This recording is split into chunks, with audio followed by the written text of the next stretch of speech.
Bonjour à tous, je reçois aujourd'hui sur la chaîne Éduquer avec sagesse Monsieur Nicolas Lecossin de l'IREF, l'Institut de recherche économique et fiscale. Alors bonjour Monsieur Lecossin, pouvez-vous vous présenter s'il vous plaît? Bonjour, je suis donc Nicolas Lecossin, directeur de l'IREF, l'Institut de recherche économique et fiscale, qui est un institut de recherche privé basé à Paris. Alors il y aurait beaucoup plus de choses à dire sur vous, hein. Je vous invite aujourd'hui pour parler de liberté, liberté scolaire, liberté économique, liberté de s'instruire comme on veut, de s'enrichir aussi. Vous avez fondé un organisme qui s'appelle Entrepreneurs Junior, par exemple, ce qui montre que vous êtes sensible au sort des enfants et leur capacité à entreprendre. Et puis, voilà, tous vos travaux sont, pour moi, j'ai lu votre livre, Au secours, ils veulent la peau du capitalisme. C'était donc vraiment un ensemble de données, de faits qu'on lit rarement ailleurs dans les médias ou à l'école, qui permettent de vraiment se libérer de certaines idées reçues. Et c'est ce que je voudrais faire aujourd'hui, justement, par le fruit de vos travaux, amener les parents à se libérer d'idées reçues qui peuvent les emprisonner et emprisonner leurs enfants. Alors, pour commencer, un petit constat personnel, c'est qu'en France, les enfants sont souvent élevés dans la peur du secteur privé, la peur de se lancer dans l'entrepreneuriat. Et les parents, y compris des professions libérales, j'en suis la preuve puisque mon papa était chirurgien dentiste, donc très libéral en pensée, et pourtant, il nous a conseillé, à moi et ma sœur, par instinct protecteur sans doute, de bien étudier pour trouver un emploi stable, idéalement de fonctionnaire, professeur par exemple, pour profiter des congés payés, la sécurité de l'emploi, etc. Mais on constate que ces emplois, non seulement ne garantissent pas l'épanouissement personnel des enfants, enfin des futurs adultes, mais encore favorisent des maux comme la dépression chez les professeurs notamment, en raison, je pense, du manque de liberté des contraintes imposées par l'État liées à ces fonctions. Alors, que diriez-vous, Monsieur Lecossin, à ses parents pour les aider à se libérer de cette peur du secteur privé et du monde de l'entrepreneuriat? Alors, ce serait très long, trop long de tout, d'essayer de convaincre les parents. Déjà, il y en a qui sont convaincus. J'en vois, je vois beaucoup de jeunes ici à l'IREF parce j'embauche, je prends des stagiaires, il y a plein de jeunes qui travaillent comme employés ou avec un statut d'auto-entrepreneur. Donc, la bonne nouvelle déjà, c'est qu'ils acceptent ce statut et ils travaillent très bien. Donc, j'ai pu remarquer que ces jeunes-là avaient des parents qui les avaient bien élevés et on leur a dit vraiment qu'ils pouvaient réussir dans le privé. Il suffisait de travailler. Donc, c'est ce que j'ai dit moi-même à mes enfants et c'est ce qu'il faut dire aux enfants quand on veut qu'ils réussissent. Malheureusement, vous l'avez bien dit, il y a le secteur public qui est vraiment fermé et où l'État a le monopole et puis c'est très difficile de faire une carrière. En fait, la carrière est faite, mais automatiquement, et on n'a pas les mêmes satisfactions que dans les privés. Et nous, ici à l'IREF, on est bien sûr pour la liberté et pour ouvrir le secteur public à la concurrence et puis à la possibilité à ce que les fonctionnaires, d'abord, il faudrait supprimer le statut de fonctionnaire, c'est une autre histoire, et à ce que les gens qui travaillent dans le public aient les mêmes parcours. Mais moi, je pense que les parents devraient vraiment donner envie aux enfants de réussir avec leur propre exemple.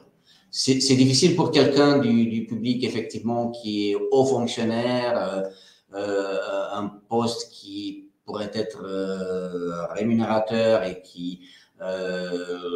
agréable, qui convient à un parent de dire à ses enfants de ne pas faire ça. Je vous donne un exemple. Moi j'ai fait donc Sciences Po Paris au début des années 90. Et j'étais avec des jeunes de mon âge qui venaient de familles plutôt de hauts fonctionnaires et leur rêve, c'était de faire l'ENA. Donc, c'est difficile de leur dire de ne pas faire l'ENA, alors qu'à l'époque, et même aujourd'hui, mais beaucoup moins aujourd'hui, l'ENA, c'était vraiment le but des enfants. C'était le summum de la réussite. Donc, c'est vraiment, je pense qu'il faut que les parents montrent l'exemple et donnent aux enfants l'envie de faire autre chose que si eux-mêmes ils sont fonctionnaires. Oui, donc l'éducation par l'exemple, c'est vrai que ça fonctionne dans tous les domaines. Alors, vous avez mentionné, alors j'ai préparé un certain nombre de questions pour vous, mais vous me donnez envie de vous en poser une autre. Vous avez mentionné la possibilité de supprimer le statut de fonctionnaire. Est-ce possible? Alors, c'est possible parce que ça a déjà été fait dans d'autres pays, des pays qui sont d'ailleurs proches de la France, comme l'Allemagne, la Suisse, et qui se portent pas trop mal. Et beaucoup de secteurs, dans beaucoup de secteurs de l'administration, ça reste une administration, mais les personnes employées ne sont pas des fonctionnaires à vie. Ça existe en France aussi, ce sont des contractuels, ce sont des gens qui viennent du privé et qui peuvent faire un travail très bien avec un contrat de droit privé. Nous avons des secteurs en France qui sont complètement fermés, rigides. La recherche publique, le CNRS pour ne pas le nommer, où les gens qui travaillent sont des chercheurs à vie, qu'ils trouvent quelque chose ou qu'ils ne trouvent pas. Donc c'est vraiment ce sont des exemples. Il n'est pas normal que à l'université on soit fonctionnaire. Voilà, je le dis d'autant plus facilement. Les deux parents sont enseignants, ont été enseignants. Mon père a été professeur universitaire et ma mère a été enseignante au lycée. Donc, je me permets de le dire et je pense que le secteur, si vous voulez, de l'université, le domaine universitaire, ce serait le premier à être libéré du carcan administratif et l'ouvrir au privé. C'est ce qu'ont fait d'ailleurs beaucoup d'universités occidentales. Et je parle même pas des universités américaines qui emploient des gens de l'extérieur et qui payent très bien d'ailleurs leurs enseignants et leurs chercheurs. On voit les résultats et on voit le fait qu'ils attirent des têtes un peu de partout dans le monde, y compris des Français. Hein. Donc, ils sont employés par l'État, payés par l'État, mais il n'y a pas de sécurité de l'emploi à vie. C'est ça la différence. Alors, il y a pas de sécurité d'emploi à vie. Ils travaillent dans des sortes d'agences. J'ai d'ailleurs des amis. J'ai une amie en Suède, par exemple, qui travaille, une très bonne amie, qui travaille dans une agence d'État, mais elle n'est pas fonctionnaire. Elle est contractuelle. Elle a un contrat de droit privé, comme si elle travaillait dans une entreprise, tout simplement. Donc, elle peut être licenciée. Elle a le même statut qu'un employé dans le privé. C'est très valorisant finalement, puisque ça montre que si on est en poste, c'est parce qu'on donne satisfaction, qu'on a des bons résultats. Et c'est vraiment c'est une idée qui n'est pas très populaire, je pense, parmi un certain nombre d'enseignants, mais qui finalement les servirait mieux, je pense.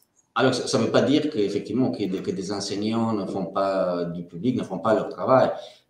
Non, mais moi, je suis ici à l'IREF, on est pour que les enseignants gagnent bien leur vie. Et je trouve ça normal qu'ils aient un bon salaire, mais je pense qu'avec un statut plus libre, avec un statut des écoles autonomes, ça on pourra en reparler, ils auraient tout à gagner. Donc c'est ça ce qui m'intéresse. Aujourd'hui, un fonctionnaire français est rémunéré pendant toute une vie, parce que même la retraite, c'est une forme de rémunération qui est payée par l'État. Donc, vous êtes employé à vie, vous dépendez de l'État à vie ou des collectivités locales. Donc, ce n'est pas vraiment... Ça convient à beaucoup de monde, ce statut, mais il faut vraiment donner la possibilité à tous ces gens-là, et Dieu sait qu'il y en a beaucoup, qui veulent vraiment avoir des initiatives et créer des choses et changer les choses, comme c'est le cas dans le privé, mais ils ne peuvent pas le faire dans le public, justement à cause de ce statut. Hmm. Oui, c'est très intéressant d'entendre ces idées-là. Elles sont tellement éloignées de ce qu'on entend partout.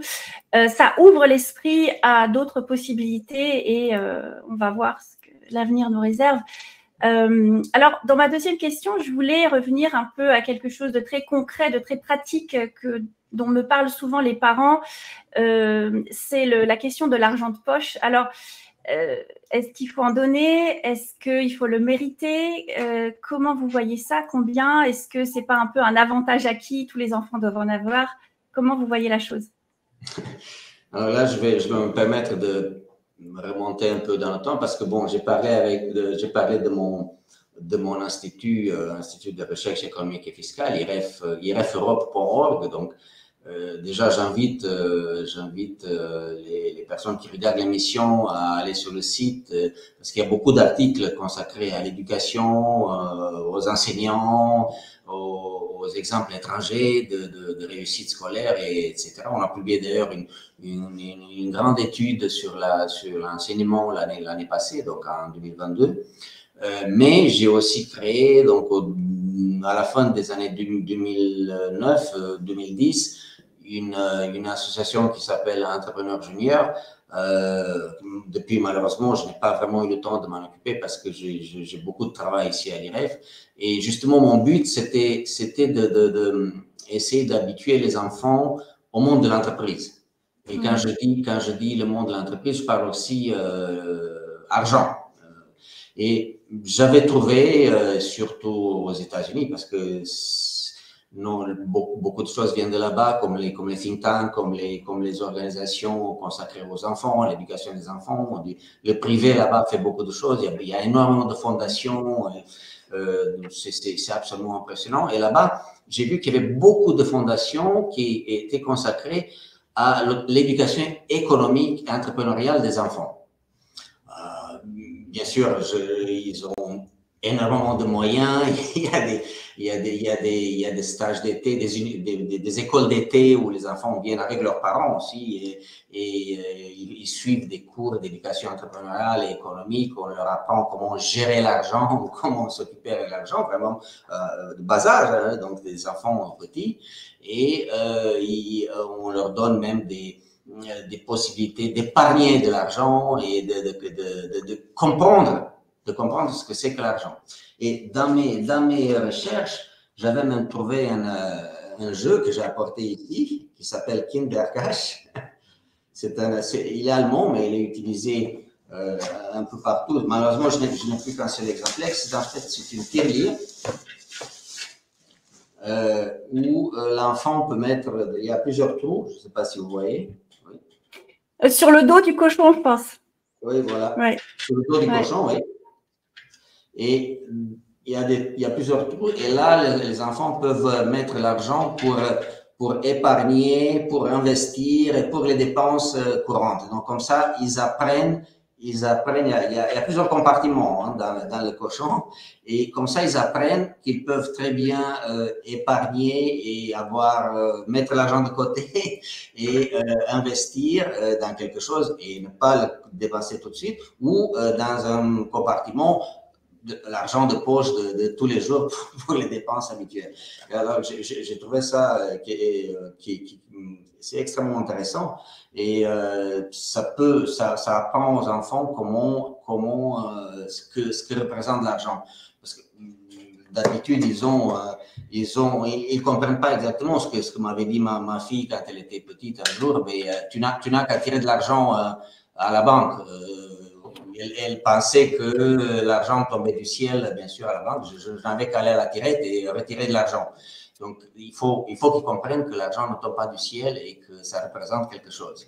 Donc, ça, c'est un bon exercice. Donc, les parents doivent leur expliquer effectivement que cet argent-là, c'est le fruit de leur travail, que c'est pour ça qu'ils se lèvent le matin, qu'ils partent le matin, qu'ils rentrent le soir. certains rentrent tard, très tard le soir, ils ne voient pas leurs enfants, ou seulement les week-ends. J'en connais, j'ai des amis qui voient leurs enfants que les week-ends parce qu'ils sont partis. Donc, il faut qu'ils comprennent que c'est pour cet argent-là. Donc, cet argent qui leur donne de temps en temps pour dépenser. Et il faut qu'ils comprennent très tôt hein, qu'on peut l'utiliser autrement qu'à dépenser juste pour s'acheter des bonbons, des chocolats ou je sais pas quoi. C'est intéressant. Récemment, j'ai échangé avec une amie dont la famille est originaire d'un pays du Maghreb et elle me disait, bah, tu vois, Hélène, nous, on a une case en plus sur le petit cochon là. C'est la case pour redonner de l'argent aux parents. Et c'est très intéressant parce que j'avais aussi observé ça dans la communauté asiatique, dont je suis très proche, hein, puisque je suis mariée à un Chinois et je suis passionnée de Chine. Et il y a cette notion que nous avons perdue, je crois, en Europe, cette notion de rendre aux parents, de prendre soin des parents, de financer la retraite des parents. Ça va très, très loin. Hein. Je suivais une influenceuse sino-canadienne qui disait que son rêve, elle avait une liste d'objectifs et un de ses rêves, c'était d'offrir à ses parents une villa pour leur retraite.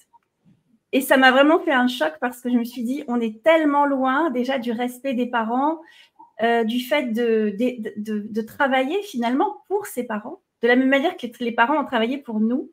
Ça m'a beaucoup inspirée et donc c'est un peu le fruit de mes recherches sur éduquer avec sagesse, mais j'ai retrouvé ça donc dans d'autres sociétés traditionnelles, pas qu'en Asie, mais aussi au Maghreb, qui sont encore plus traditionnelles que nous, je trouve. On est très progressiste chez nous et c'est au détriment des anciennes générations, ce que je trouve dommage. Tout à fait, oui. Et puis bon, c'est aussi le rôle de l'école. On a travaillé à l'IREF aussi sur les manuels scolaires et on a comparé des manuels d'économie de français avec d'autres pays. On a remarqué que dans les manuels, par exemple allemands ou britanniques, il y avait des portraits d'entrepreneurs, des portraits de chefs d'entreprise. Donc qui ont réussi et comme ça on apprend aux enfants, bien sûr pas les petits, mais il faudrait que les petits le sachent aussi. On apprend que ces gens-là ont réussi, ont de l'argent parce qu'ils ont travaillé beaucoup et ils ont créé des choses, ils ont créé des entreprises, des produits, des emplois et c'est grâce à cela qu'ils ont de l'argent. Je trouve que dans les manuels d'économie français, les portraits d'entrepreneurs manquent cruellement, donc ça vaut plus que beaucoup de théories économiques. Oui, je pense que c'était ça, votre démarche avec Entrepreneur Junior. J'ai vu, vous faisiez rencontrer aux enfants des entrepreneurs. C'est très inspirant, c'est vraiment du vécu, c'est pas de la théorie comme dans les livres. D'ailleurs, c'est intéressant, c'est dans quel pays on trouvait ces portraits de fonctionnaires? Ces portraits d'entrepreneurs Oui, pardon, d'entrepreneurs. Oui, portrait de fonctionnaire. Oui, on a vu, je travaille avec un collègue sur des manuels allemands et britanniques, surtout des manuels d'économie. Et aux États-Unis aussi, il y a le portrait d'un entrepreneur, Henry Ford par exemple, qui a réussi et qui est parti de rien et qui a fait l'entreprise Ford qui emploie des dizaines de milliers de personnes aujourd'hui. Et donc, c'est comme ça que c'est enrichi. Donc, l'élève, l'enfant, peut comprendre que c'est le fruit d'un travail, des années de travail, et c'est comme ça que l'argent peut être gagné. Le fait de faire des portraits comme celui-ci, les portraits des gens qui ont réussi grâce à leur travail et souvent qui sont partis de rien, c'est très instructif, c'est très éducatif. Oui, ça donne l'espoir aux enfants. Exactement. Ça leur fait comprendre que c'est possible. Oui, c'est vrai que vous avez mentionné les États-Unis tout à l'heure. Le fait que la liberté économique et la façon d'épargner, etc., est enseignée très tôt. Vous avez mentionné que c'est dans des fondations, donc j'imagine plutôt privées, un peu hors de l'école. Il y a un auteur qui est très connu en France maintenant, mais dans le monde entier d'ailleurs, c'est Robert Kiyosaki. Oui. Vous savez, d'origine japonaise, américain, qui a aussi fait un jeu qui s'appelle Cash Flow. Je l'ai acheté d'ailleurs pour ma fille. Et c'était intéressant parce que je voyais un YouTuber qui disait quand même, il exagère, ça coûte 100 euros, je crois, 90 euros. Et je me suis dit, mais en vérité, c'est pas juste un jeu de loi, c'est beaucoup plus que ça. Sur chaque carte, il y a un enseignement sur comment gérer l'immobilier, où vont les flux de cash quand on achète un bien immobilier, comment les séparer, les catégoriser, etc. C'est très instructif. Pour moi, ça vaut largement 100 euros.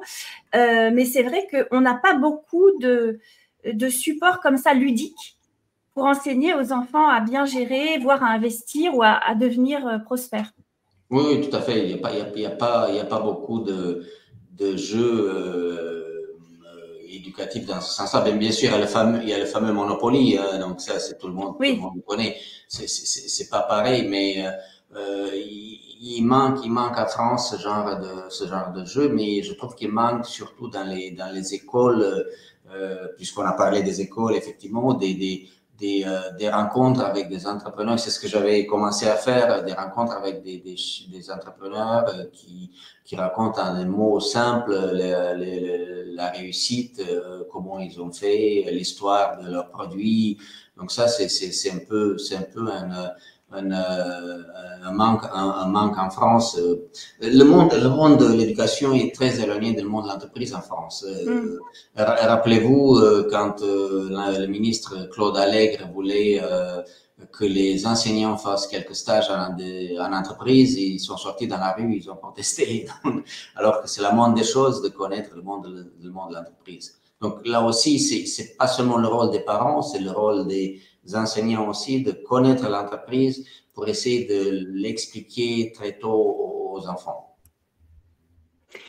Oui, alors est-ce que vous ne pensez pas que dans les écoles privées ou dans les écoles, vous savez, en alternance, évidemment, en alternance, ils sont une semaine en entreprise, une semaine à l'école, c'est un bon chemin justement pour offrir aux enfants le contact avec l'entreprise. Dans les écoles privées, ils font rencontrer, moi j'avais été approchée pour aller parler de mon métier dans l'école de ma fille. J'ai trouvé ça bien. J'ai trouvé ça bien et je ne sais pas si ça se fait dans le public, je n'ai pas vu encore. Bien sûr, c'est une très bonne chose. Je crois que ça se fait de plus en plus dans le privé, mais il faut le faire très tôt. Donc, moi, je pense qu'il faut le faire vraiment très très tôt, à partir du primaire. C'est le rôle c'est ce que j'ai vu dans ce que font certaines fondations américaines et pas seulement. D'expliquer aux enfants comment ça fonctionne, l'argent aussi. Bien sûr, ils ont plus de moyens, ils ont du matériel, ils peuvent. Il y a même des banques pour les enfants. Donc les enfants apprennent à déposer l'argent à la banque, ce que ça veut dire. Donc c'est très intéressant. Donc c'est tout un contexte qui leur apprend très tôt à comprendre l'argent et le fonctionnement de l'économie, le fonctionnement de l'entreprise aussi. Ouais. Oui, alors en échangeant avec des jeunes dans la communauté éduquée avec sagesse, j'ai constaté que de plus en plus veulent être libres sans patron. C'est vraiment très récurrent. Ils veulent monter leur boîte. C'est d'ailleurs de plus en plus facile sur le web. En quelques clics et avec 0 €, on peut monter sa boîte. Mais être son propre patron, c'est peut-être plus difficile encore que d'obéir à un patron. Alors, qu'est-ce que vous conseilleriez à un jeune pour bien démarrer, pour apprendre tôt, sans attendre que l'école le fasse, car ce n'est pas sa mission ni son point fort? Tout jeune est libre de commencer, d'entreprendre quand il veut. Ça, c'est son problème. Mais il faut pas se faire d'illusions et ne pas croire que tout le monde réussit. Non. Malheureusement, non. Tout le monde ne réussit pas. Tout le monde ne devient pas Bill Gates ou Zuckerberg ou d'autres créateurs d'entreprises dans tous les domaines. J'avais écrit un livre sur les riches d'aujourd'hui. J'ai écrit un livre sur les riches d'aujourd'hui et j'ai donné des exemples concrets des gens qui sont partis de rien et qui ont fait les chaînes de pizza que les gens connaissent aussi. Mais il faut réussir. Ça se fait pas comme ça du jour au lendemain. C'est du travail, et encore du travail. Il faut du talent aussi. Bien sûr que on veut être son propre patron, mais moi, je dirais que moi, j'ai appris beaucoup avec d'autres patrons. J'ai commencé comme ça et j'ai appris beaucoup avec quelqu'un qui, en France, était en France, mais qui avait réussi aux États-Unis, qui avait beaucoup d'argent et qui travaillait énormément. Et j'ai beaucoup appris avec cette personne-là. Et ça m'a servi d'exemple. Et on a toujours des repères et des exemples pour notre travail, pour la réussite. Et à l'IREF, on a travaillé sur ces créations d'entreprises. Il ne faut pas se faire d'illusions, même s'il y a des milliers de créations d'entreprises, toutes les entreprises ne réussissent pas, donc elles meurent à partir d'un certain moment. C'est difficile. Sur 100 entreprises, il n'y en a que quelques-unes créées, il y en a quelques-unes qui réussissent. C'est très peu. Mais bien sûr, tout jeune peut se lancer. Et c'est vrai maintenant avec Internet, avec les ordinateurs, c'est beaucoup plus facile d'essayer de le faire. Mais je pense qu'il faut une période de travailler à côté de quelqu'un qui a réussi, c'est extrêmement important. Si on a la chance d'avoir les parents ou auprès desquels on peut apprendre, c'est très bien. Sinon, travailler avec quelqu'un qui a réussi, c'est très important. Oui, oui, c'est vrai qu'on voit beaucoup de gens qui ont réussi, qui ont d'abord été aux côtés de personnes inspirantes qui ont elles-mêmes réussi et qui ensuite ont eu le courage de se lancer parce qu'elles ont été inspirées. Et je lisais un livre sur le fait d'abandonner, ça s'appelle Quit en anglais. Et c'était très intéressant parce qu'aujourd'hui, on est beaucoup dans la logique de fixer des buts, d'atteindre des buts, mais dans le sport aussi, c'est vraiment une obsession. Enfin, aujourd'hui, dans le développement personnel et on apprenait que, d'après des études, le fait de se fixer un but, parfois, ça peut être limitant et ça peut nous pousser à aller jusqu'à la ligne d'arrivée alors que ça vaut peut-être pas le coup. Et qu'il faut savoir apprendre à réviser ses buts et surtout que c'est dans le processus qu'on apprend le plus.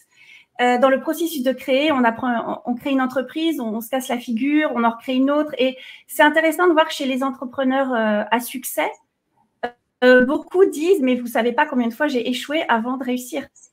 Et que oui, j'en connais plein, oui. C'est la personne avec laquelle j'ai travaillé, la personne qui, notre président actuel, Jean-Philippe Dessol, qui est parti de rien et qui a créé un grand cabinet d'avocats, et plein d'autres qui ont travaillé dans leur garage et puis qui ont réussi et qui ont risqué leur maison et tout, leur vie de famille.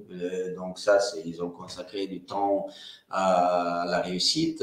Mais il faut que les enfants comprennent, parce qu'on parle d'enfants beaucoup, c'est ça, ou des jeunes, qu'on ne peut pas toujours réussir, et surtout qu'il faut beaucoup travailler. Vous avez parlé de sport. Moi, je suis aussi dans le sport. Je joue au foot depuis longtemps et je vois des jeunes et je travaille avec des jeunes au foot et je leur ai expliqué qu'ils peuvent pas tous devenir grands stars de foot. Ils vont pas devenir grands stars de foot, même s'ils pensent qu'ils sont très bons. Il faut là aussi beaucoup travailler et faire des sacrifices. Et il y a aussi une énorme concurrence. Donc, il faut qu'ils soient prêts, même en sport, d'accepter l'échec et recommencer autre chose. Ça, c'est très important. Il faut accepter l'échec. Et c'est pour ça que en Amérique, on accepte beaucoup l'échec. On sait qu'on peut repartir de zéro et puis faire autre chose. Donc, il ne faut pas croire qu'on devient tous des grands chefs d'entreprise très riches ou des grands footballeurs, des stars du foot. Oui, c'est bien de rappeler ça. Alors, pour revenir à l'école, on en a déjà un petit peu parlé. On constate que depuis des décennies, de l'extrême gauche à l'extrême droite, tout le monde s'accorde à reconnaître que l'éducation nationale est on peut dire en échec ou en difficulté, on va dire. Alors, si on en croit les professeurs eux-mêmes, parce que moi, j'ai pas mal d'amis, même dans ma famille, qui sont professeurs, ils sont au premier plan, ils savent de quoi ils parlent.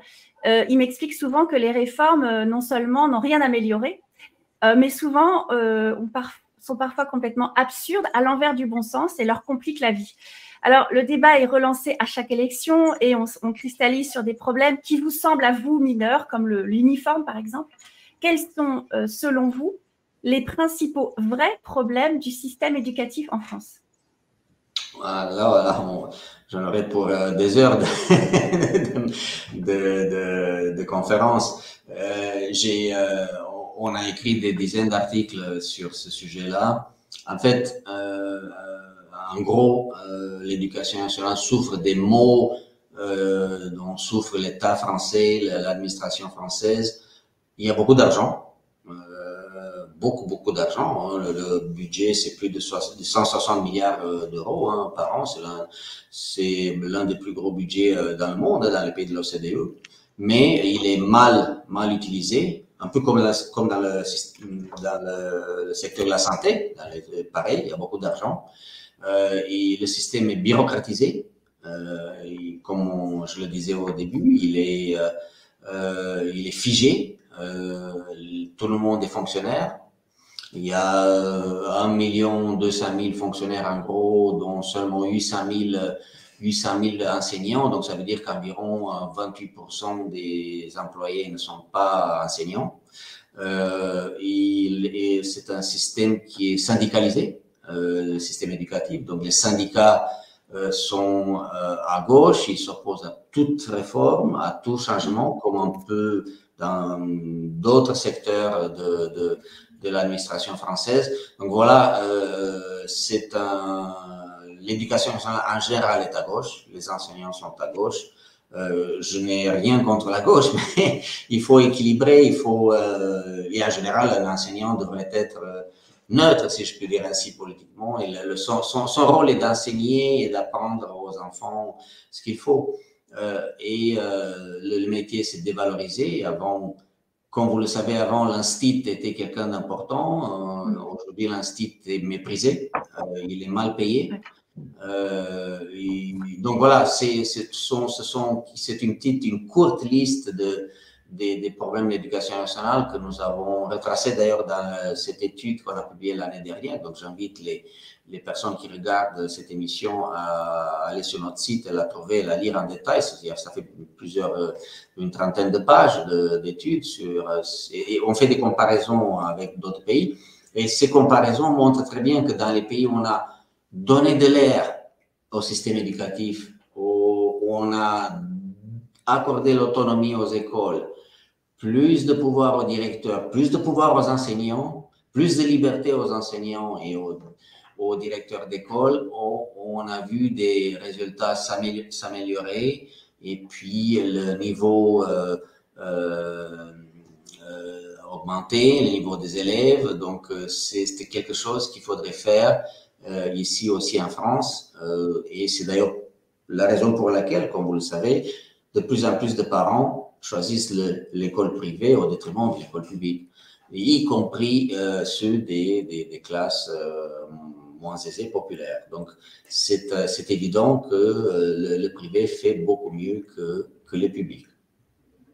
Oui, vous avez mentionné le manque de respect aux professeurs qui est maintenant devenu presque la norme. Oui.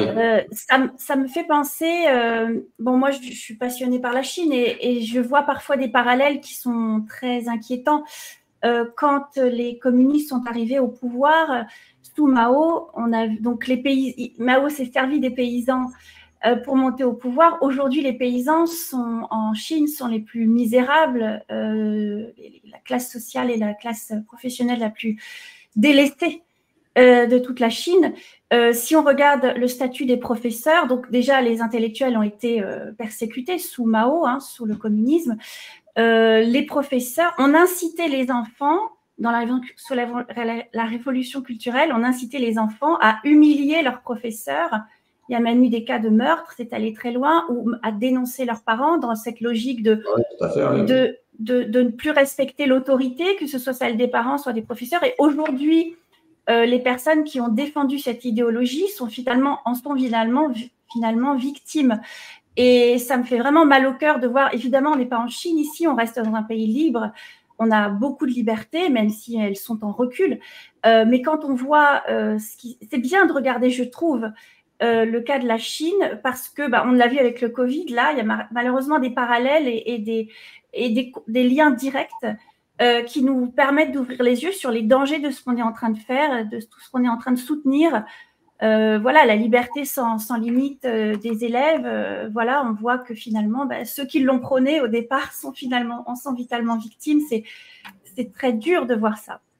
Oui, il faut que les élèves apprennent à respecter. Donc, on va en classe pour apprendre et respecter l'enseignant ou les enseignants. Donc, c'est évident. C'est la moindre des choses. Ça devrait exister un peu partout. Bien sûr, moi, j'ai fait l'école sur le communisme en Roumanie. Donc, là, on nous tapait à l'école. Bien sûr, les enseignants nous donnaient des coups.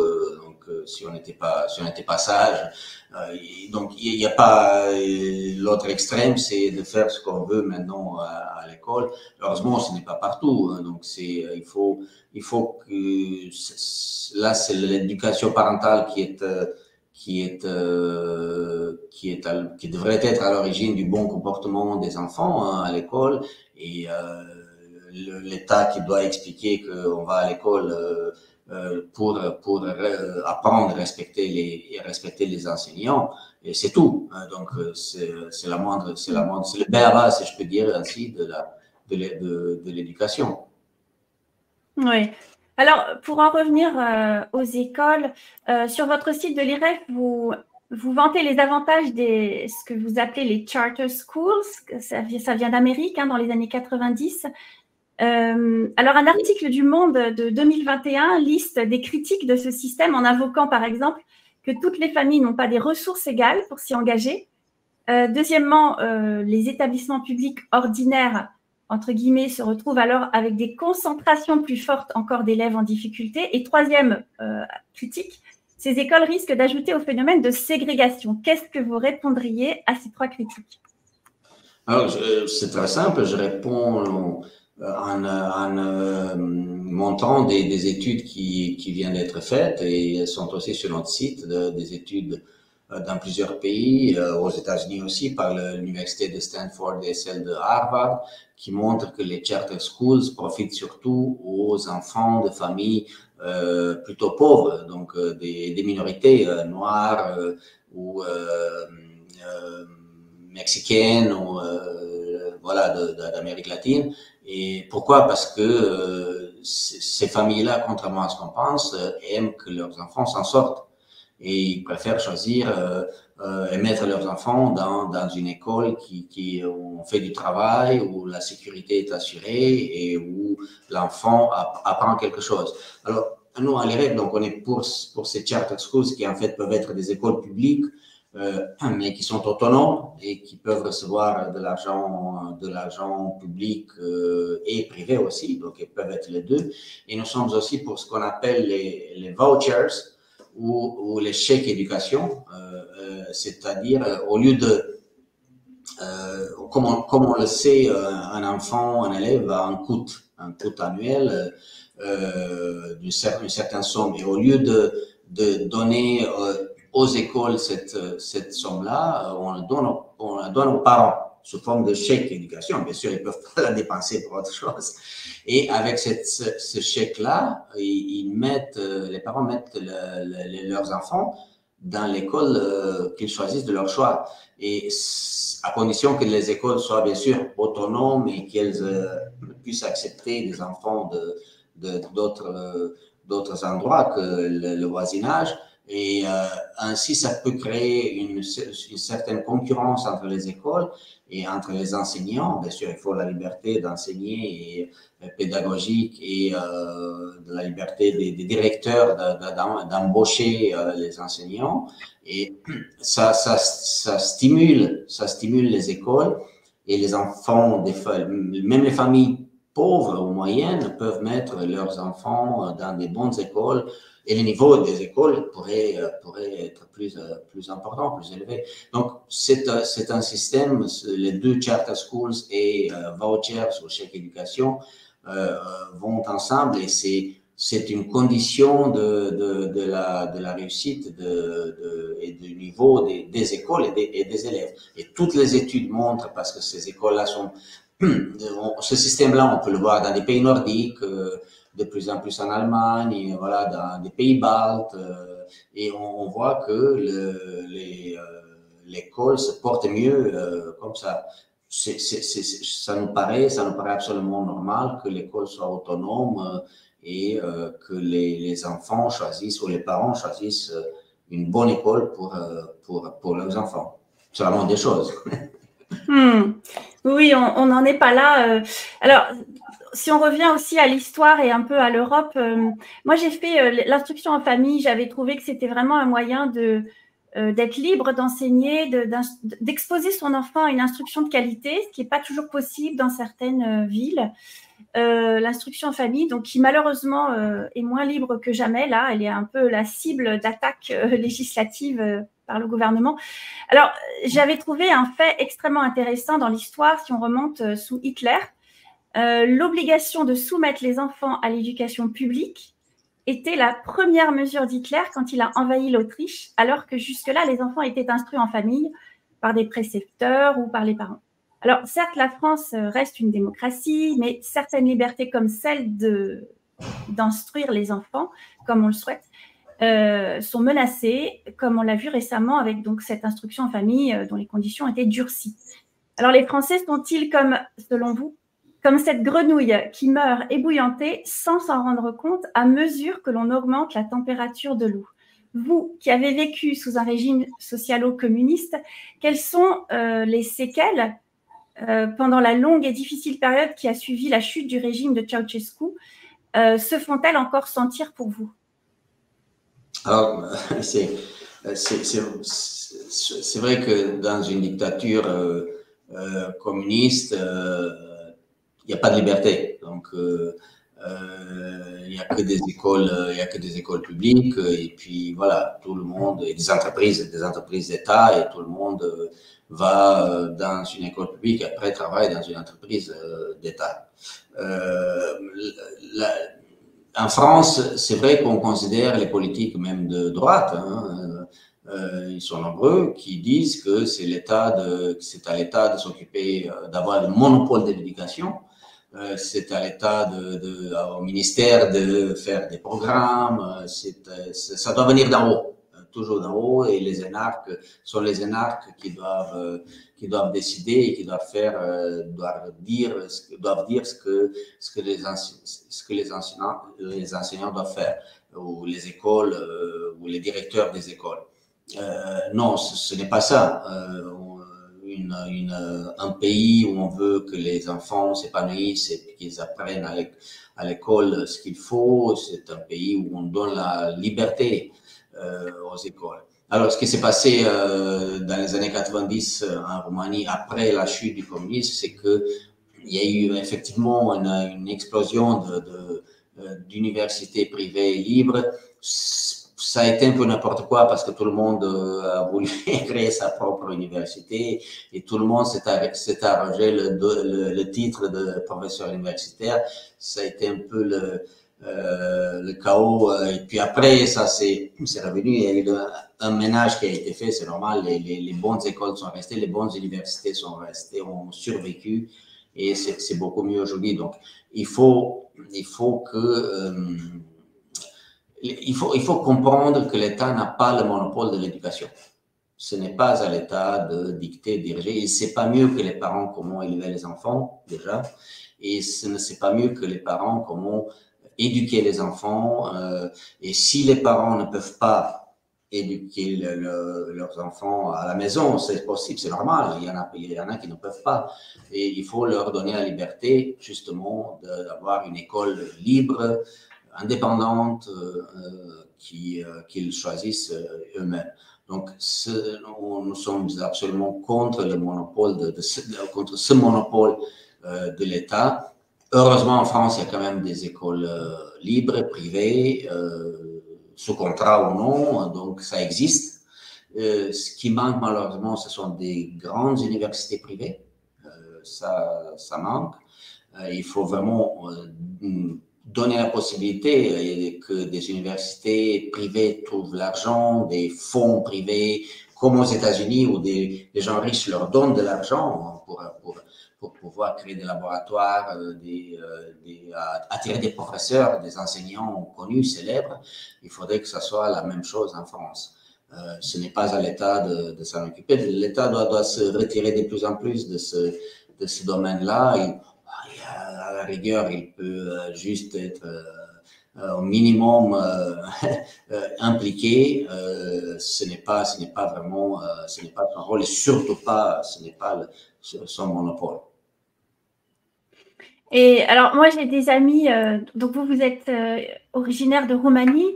Moi, j'ai des amis originaires de Chine qui, quand ils arrivent ici en France, ont besoin d'un certain temps, parfois très long, des années, pour vraiment se sentir libres. Et ils ont toujours l'impression d'être surveillés. Ils ont pas confiance aux gens autour d'eux. Ils n'osent pas parler à n'importe qui, comme nous, on peut le faire. On s'adresse à n'importe qui, on est libre, on est ouvert. Eux, ce n'est pas du tout le cas. Ils se méfient de tout le monde. Et certains de mes amis qui sont là depuis des 10 ans ne sont toujours pas vraiment libres. Est-ce que vous, dans votre expérience, vous avez ressenti des choses similaires en sortant de Roumanie? Non, moi j'étais quand même très jeune quand je suis parti, donc j'avais 19-20 ans, donc c'était tôt, et puis quand on est jeune, et puis donc je suis arrivé j'ai fait des études, j'ai fait Sciences Po, j'ai fait aussi une fac de lettres, donc c'était un peu l'envie de réussir, l'envie d'apprendre. Et j'ai vécu dans des milieux français, et je trouve que je me suis intégré très bien et très vite. Et puis j'étais quand même de culture française parce que je parlais français. Mon père est spécialiste de Proust, professeur universitaire de littérature française, ma mère professeure de français. Donc ça a été plus facile en maîtrisant la langue.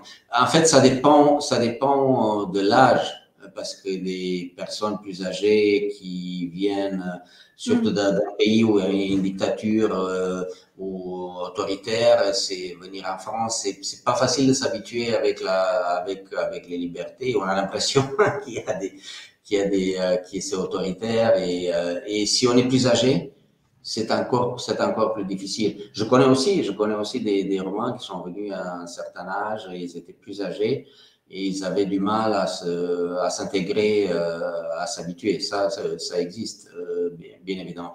Plus on arrive tôt, plus on a des chances de s'intégrer et de réussir, bien évidemment. Et bien sûr, il faut maîtriser la langue. Faut pas oublier que la Roumanie, ça reste un pays européen qui a toujours été proche de la France, surtout avant le communisme, donc avant 1945. C'était un pays très très proche de la France. Il y avait des vagues de jeunes qui venaient étudier à Paris au 19e et dans la première moitié du 20e siècle. C'était une habitude, si je puis dire ainsi, pour des jeunes Roumains de venir étudier à Paris. Justement, j'ai des amis roumains qui parlent très bien français. Je me suis toujours demandé pourquoi. D'abord, c'est une langue latine, comme le français. C'est pas une langue slave. La Roumanie est entourée de langues slaves, mais c'est une langue latine qui ressemble effectivement au français ou à l'italien, à l'espagnol aussi. Et on l'a beaucoup étudié à l'école. C'est vrai que c'est l'anglais et le français. C'est toujours l'anglais et le français. Ce sont les langues les plus étudiées en Roumanie. Ça se perd un peu par rapport à l'anglais, bien sûr, mais c'est resté une langue qui est appréciée. Et puis aujourd'hui, par exemple, il y a beaucoup de Français là-bas parce qu'ils viennent d'abord pour voir le pays, même pour s'installer. J'ai des amis français qui sont installés là-bas avec des affaires, avec des entreprises, dans ma ville natale qui se trouve à l'est du pays, donc vers la frontière moldave. C'est un centre universitaire assez important où il y a des centaines d'étudiants français qui viennent surtout là-bas étudier en médecine. Donc, la ville s'est beaucoup francisée, si je peux dire ainsi. Et c'est très sympathique. À chaque fois que j'y vais, j'entends parler français presque partout en ville. Est-ce qu'il y a un événement historique qui a fait qu'il y a cette proximité entre les deux pays? Ah, il y a plusieurs. Il y a la révolution du 19e siècle, 1848, qui a été importante aussi en Roumanie. Il y avait des jeunes, les jeunes Roumains, les jeunes Français qui étaient, comme je vous ai dit, il y avait beaucoup de jeunes Roumains qui venaient ici en France, à Paris. Il y a eu une intervention de l'armée française en 1918, donc Première Guerre mondiale, qui a sauvé pratiquement la Roumanie sur le front de l'Est. Donc ça, on n'est pas prêt de l'oublier. Donc ce sont quelques événements comme ça qui comptent. Et il y a beaucoup d'intellectuels qui ont vécu à Paris ou qui Sioran, Ionesco, qui sont des intellectuels d'origine roumaine et qui ont écrit en français. Donc des exemples comme ceux-là qui sont très connus en France aussi, donc et en Roumanie bien sûr. Et ce sont quelques exemples de liens culturels entre ces deux pays. La France est venue vite en 90 investir en Roumanie, bien sûr. Il y a un grand institut culturel français dans ma ville natale. Il y en a dans pratiquement toutes les grandes villes de Roumanie, pas seulement à Bucarest. Ce sont des investisseurs. Dans ma ville, il y a par exemple, la chaîne Carrefour est partout pratiquement, et Auchan aussi. Donc ce sont des exemples économiques, mais qui comptent. Et il faut que les Français soient fiers d'être présents là-bas avec des investissements. Donc c'est une très bonne chose et ça apporte. Les Roumains qui travaillent pour Carrefour et Auchan, savent aussi qu'il s'agit d'une entreprise française et ils voient des Français souvent, donc ils peuvent travailler et apprendre le français. La fiscalité est plus favorable aux entreprises en Roumanie, non? Oui, tout à fait. Il y a ce qu'on appelle une flat tax ou un impôt à taux unique pour lequel on se bat aussi à l'IREF. On a écrit là-dessus, on a vu des politiques, c'est-à-dire un seul taux pour tout le monde et pour toutes les entreprises. Comme ça, elle est à 16% là-bas. Et comme ça, on sait très bien ce qu'il faut payer. Et on n'est pas victime des aléas et des décisions du ministère de Bercy qui augmentent les taux et qui augmentent les prélèvements.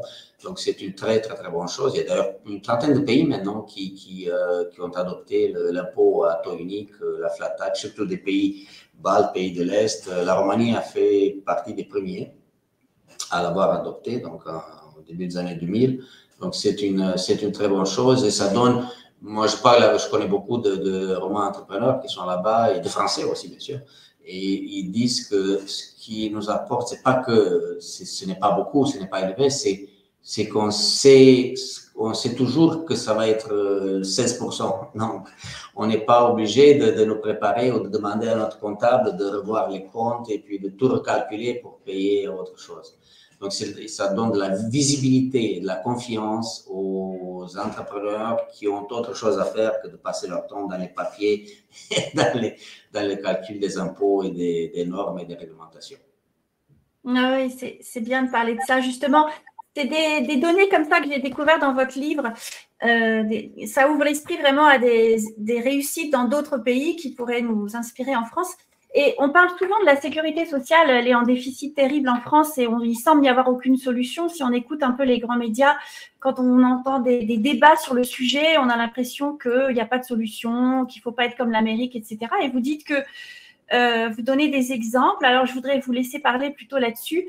Qu'est-ce que vous diriez à ceux qui pointent du doigt l'Amérique et ses frais de santé élevés comparés aux nôtres en France?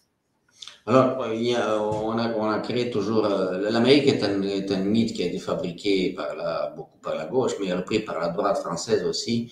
C'est l'épouvantail. le bouc émissaire, c'est le pays de l'ultralibéralisme, du néolibéralisme, de je sais pas quoi, de Dracula du libéralisme. D'ailleurs, on devrait se poser la question, comment se fait-il que tout le monde veut aller vivre là-bas si c'était ça? Donc, déjà, c'est une question à laquelle ces gens-là devraient répondre. Mais pour ce qui est de la santé, on pense que en Amérique, la santé est privée, mais elle n'est pas privée, en fait, elle est publique. On peut s'assurer auprès des assureurs privés, mais en fait, c'est une grande machine bureaucratique publique qui dépense énormément d'argent et qui est très réglementée et qui, en fait, pénalise ceux qui gagnent de l'argent parce qu'ils doivent payer, effectivement, et ceux qui ne gagnent pas, les pauvres, sont assurés. Il vaut mieux être pauvre, si je peux dire ainsi, qu'avoir un salaire, parce qu'il faut payer, si on a un bon salaire, il faut payer une vraie assurance privée en Amérique. Il y a d'autres exemples en Europe, Allemagne, Suisse, Pays-Bas, où on a des assurances privées et une médecine privée, donc on peut très bien s'assurer auprès d'une assurance sociale privée. Et ça se porte pas plus mal qu'en France, loin de là. Je rappelle que, et là, j'invite à nouveau les gens qui nous regardent à aller sur notre site. On a comparé ces pays-là, on a comparé ces systèmes de santé, et les classements, les internationaux montrent que ces systèmes de santé-là sont nettement meilleurs que le système français. D'ailleurs, on a bien vu avec le Covid que ce n'est pas le système français qui a le mieux réagi. Ce n'est pas parce qu'il est étatisé et autres. Et malgré cela, il faut rappeler aussi qu'en France, il y a quand même des cliniques privées qui font un très bon travail et qui se compensent un peu compensent beaucoup d'ailleurs les manques de l'hôpital privé. Et enfin, je terminerai par là, et c'est une chose à savoir, ce n'est pas l'argent qui manque. La France dépense, comme pour l'éducation, dépense le plus pour la santé, et avec l'Amérique, ce sont les dépenses les plus élevées, et les dépenses pour l'hôpital sont les plus élevées d'Europe, devant l'Allemagne. Et donc, il ne faut pas se plaindre qu'il n'y a pas de moyens, comme on le dit toujours. Ouais, ça fait du bien d'entendre ça. Ça fait du bien d'entendre qu'il y a beaucoup d'argent et que c'est juste une question de gestion. Exactement. Donc, il faut rappeler cela. Les gens qui ne croient pas, ils n'ont qu'à regarder les Eurostat, les statistiques sur notre site. On rappelle, ou sur le site d'Eurostat, ce n'est pas l'argent qui manque en France. Les budgets sont colossaux la France. Et d'ailleurs, la France, comme vous le savez, est le champion du monde, dépenses publiques, dépenses sociales, prélèvements obligatoires. Donc, on devrait baigner dans une piscine remplie d'or. Ah là là, vous redonnez le moral en fait. Et c'est quand on lit votre livre sur Au secours, ils volent la peau du capitalisme, on en sort finalement très optimiste. On se dit mais finalement ça va pas si mal. C'est très intéressant et je pense que c'est surtout les gens qui sont pas d'accord avec vous qui devraient le lire pour aiguiser un peu leur argumentation parce que vous amenez beaucoup de données. Oui, mais malheureusement, je pourrais dire au secours, il veut la peau de l'école, il veut au secours, il veut, voilà, donc c'est quelque chose qui pourrait se prêter, un titre qui pourrait se prêter à d'autres domaines. Alors, pour finir, j'aurais deux questions, les dernières pour vous. Tout d'abord, quelles sont les initiatives que vous prenez à l'IREF? Vous avez parlé tout à l'heure du fait que vous accueillez, je ne sais pas si ce sont des stagiaires ou des employés. Comment fonctionne l'IREF? Si des gens sont intéressés pour être en partenaire avec vous, travailler avec vous, comment ça marche? Alors, donc, on est un institut privé, complément privé. Nous n'acceptons pas d'argent public et nous ne recevons pas d'argent public. Ça, il faudrait que ça soit clair pour tout le monde, tous ceux qui regardent. Donc, nous vivons que des dons privés. C'est des gens, des individus. Nous avons plusieurs centaines de donateurs privés qui nous donnent de 10 € jusqu'à plusieurs milliers d'euros. C'est leur liberté de nous donner de l'argent. Nous avons aujourd'hui environ 24 000 abonnés à notre lettre quotidienne. Donc, les personnes qui le souhaitent peuvent s'abonner sur notre site gratuitement à notre lettre quotidienne. Tous les jours, ils peuvent la recevoir à 6 heures du matin. Il n'y a aucune obligation, juste la lire. Bien sûr, s'ils le veulent, ils peuvent nous faire un petit don, ça sera toujours le bienvenu. On n'a envie que de ça. On a des petites équipes, quelques jeunes, on prend des stagiaires, on a des bénévoles, dont notre président, Jean-Philippe Delsol, des bénévoles qui écrivent des articles aussi. Donc, tous ces gens-là sont ravis de travailler avec l'IREF et on collabore avec d'autres think tanks à l'étranger, au Royaume-Uni, aux États-Unis. Dans notre conseil d'administration, il y a des universitaires de Suisse, d'Italie, il y a des avocats, il y a des chefs d'entreprise français, allemands. Voilà, donc c'est un think tank européen en plus. Donc voilà, on est vraiment axé sur l'Europe et pas seulement parce qu'on a parlé beaucoup d'Amérique. On aime beaucoup faire des comparaisons. On est le seul, je crois, on est le seul think tank, un seul institut à avoir 2 sites en anglais et en français. Donc c'est une source d'information, c'est un endroit où on peut voir ce qui se passe en France et pas seulement voir des comparaisons avec d'autres pays. Donc dans plusieurs domaines, éducation, retraite, fiscalité, on en a parlé, économie, école, voilà, donc tous ces géopolitique aussi, donc tous ces domaines-là, donc j'invite les personnes qui regardent à voir notre site et puis bien sûr, s'il y a des gens qui veulent nous aider ou travailler avec nous, on est toujours ouvert. Vous avez une conférence organisée bientôt, une date qu'on pourrait retenir? Pour le moment, non. On est en train de finaliser un petit programme. On a fait pas mal de conférences avant les vacances. Là, les choses sont bousculées un petit peu. Et on a repris doucement parce qu'avec le Covid, on avait que des Zooms, mais on n'appréciait pas beaucoup toutes ces rencontres par Zoom. C'est pas pareil. D'autant plus qu'ici nous avons une grande bibliothèque qui peut être transformée en salle de conférence, donc il y a de la place. Et avant le Covid, on a organisé des conférences ici. On va reprendre un rythme très bientôt et tout sera envoyé aux abonnés et ce sera bien sûr en ligne sur notre site. Donc, j'invite tout le monde à s'abonner gratuitement, je répète, à notre lettre des libertés. Alors, dernière question, vous m'avez dit que vous travaillez sur 2 livres, je crois, pour les enfants? Alors, non, j'ai travaillé sur des livres sur les enfants. J'aimerais travailler sur un livre, oui, deux, vous avez raison, sur un livre, le communisme expliqué aux enfants et aussi le libéralisme expliqué aux enfants. Mais ce n'est pas évident de trouver les mots. C'est beaucoup de travail, mais c'est un projet que j'ai depuis longtemps et j'espère avancer prochainement. Ça manque des explications. On parlait bien sûr des portraits d'entrepreneurs, mais ça manque aussi des explications de théories de catastrophes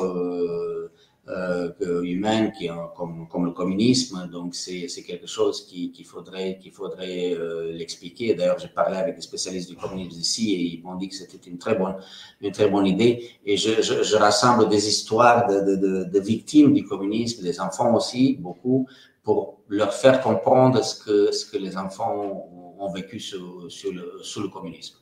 Donc, ça sera vraiment, je pense, un livre plus de témoignages clairs pour que les enfants comprennent. Merci beaucoup, Monsieur Lecossin. J'ai beaucoup apprécié cette échange. J'espère que nos abonnés aussi. En tout cas, on comble un vide sur ces sujets-là. Très peu d'intervenants, très peu d'interventions dans les médias. Donc, voilà, c'était ma motivation pour faire cette émission de ce jour. Merci beaucoup pour vos travaux et pour d'avoir accepté l'invitation aujourd'hui. Merci et bravo pour ce que vous faites, vous aussi. C'est très bien, c'est très, très utile.